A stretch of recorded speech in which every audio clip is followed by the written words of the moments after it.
Hello everyone. Today I want to finish up with the final two equations that we have for kinematics.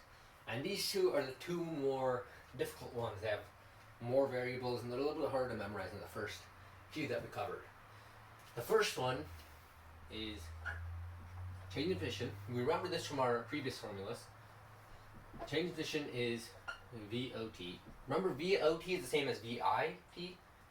VO is the same as VI. Initial velocity or null velocity, either way it's the same thing.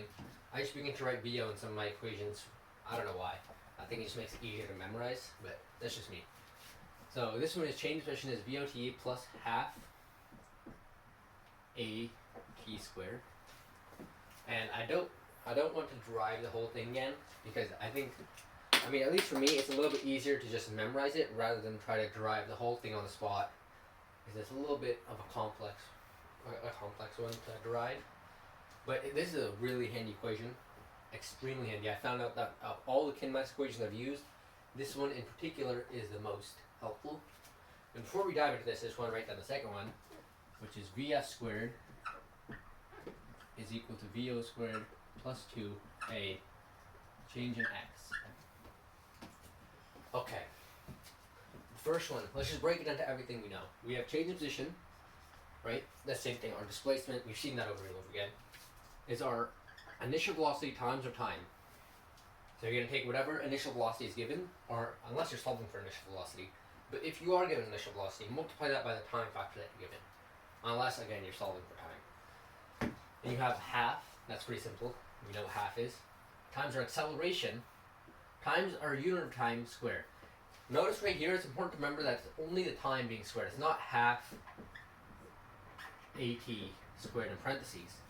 That would be completely different. In that case, you'd be squaring the acceleration as well, and that's going to give you a completely wrong answer. It's half A times T squared. Like that. Just like that. Alright. The main thing with this is just using it over and over again until you get acquainted with it. I found that a lot of things that kids get wrong the most, they start like misplacing the variables and everything, and that's just due to a lack of practice. As you begin to just use it more and more, you'll get it down eventually.